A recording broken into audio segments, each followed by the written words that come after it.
Anglesea is a place I spent much of my summers here as a child. It's a place and a part of the coast I know very well.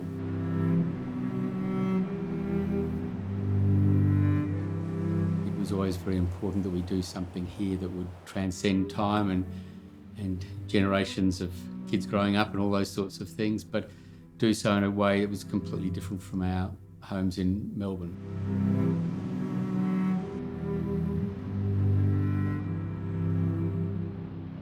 I'm John Wardle, founding partner of Wardle, and we're here in Burnt Earth, our family's new beach house.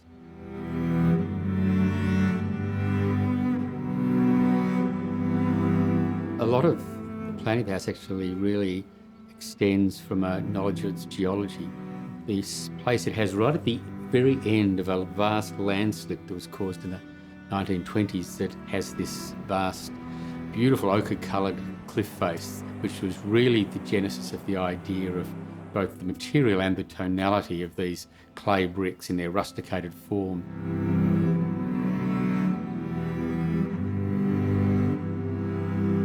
The clay is actually a torn surface. It's not broken, but torn. It means the surface is wonderfully uneven and every brick literally is different. And its coloration is exactly as we could match to the cliffs at Point Roadnight.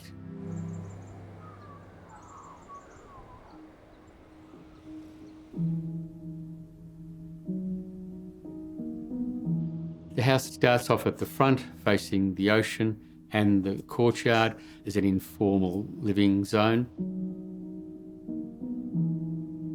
The idea of the kitchen really is one of a place that assumes that there are many cooks. So the vast, big, square, central terracotta island bench sits there really as evidence of that idea.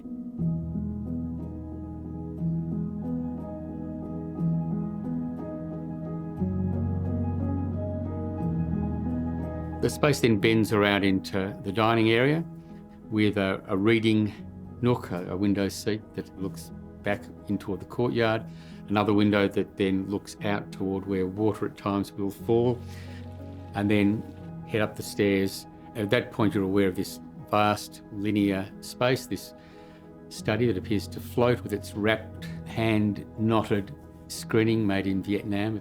And at the top of the stairs then you'll turn into a smaller living space that is reduced from the footprint of this area below, particularly just to gain the ingress of light by creating this void and pulling the floor plate back. At times like this, the winter light can then be drawn right into the very heart of the house.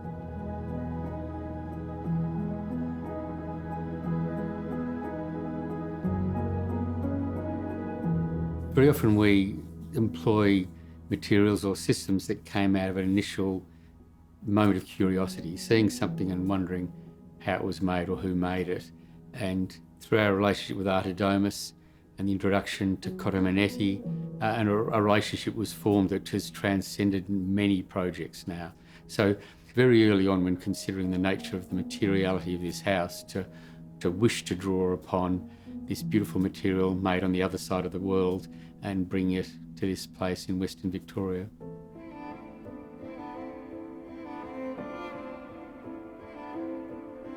John has selected the Arrotato da Crudo extruded terracotta tiles from Cotomanetti for the kitchen and along the floors and then up onto the bench top. These are really beautiful, unique tiles produced by Cotomanetti in Italy. Their manufacturing techniques have endured over 8 generations of makers and they work with extremely skilled artisans. These terracotta tiles are actually really great for kitchen bench applications.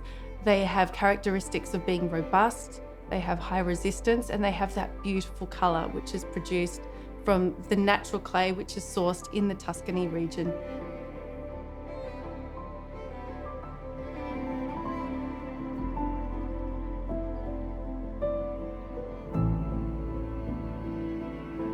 For his bathrooms, John has chosen the Agape Petra Basin, which is made out of a really interesting material called cemento skin. This is a colour-enriched concrete and is very natural in its finish. And the way it's been designed is quite beautiful. Its form emulates that of a stone. which encourages the water to run over the form of the basin, almost as if it was running over a stone.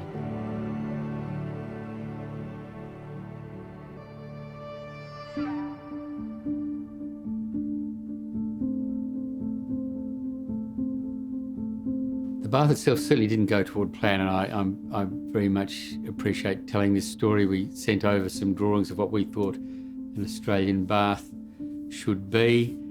Federico passed it over to one of his really fine craftspeople, who obviously took one look at the drawing and thought, I'm not sure that's a bath. And he, in his own way, made something that was narrower, taller, longer than I'd ever imagined. But it's one of the great surprises of something that turned out and took its own story, entirely unexpected, but greatly appreciated.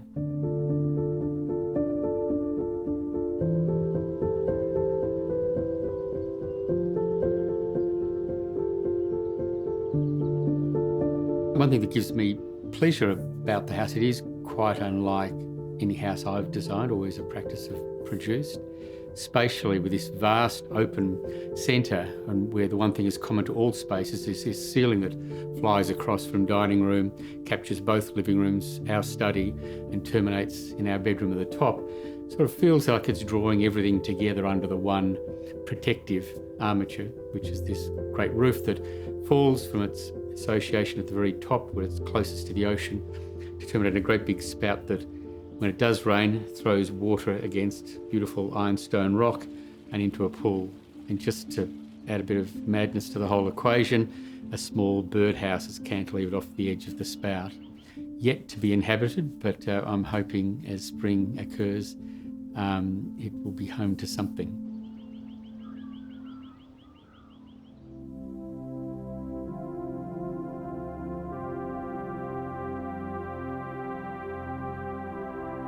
The house obviously has a special place for all of our family, and it provides a focus. I mean, it's certainly the thing that gets me out of Melbourne on a Friday afternoon and have time devoted to everything else that doesn't exist in our life in an urban realm.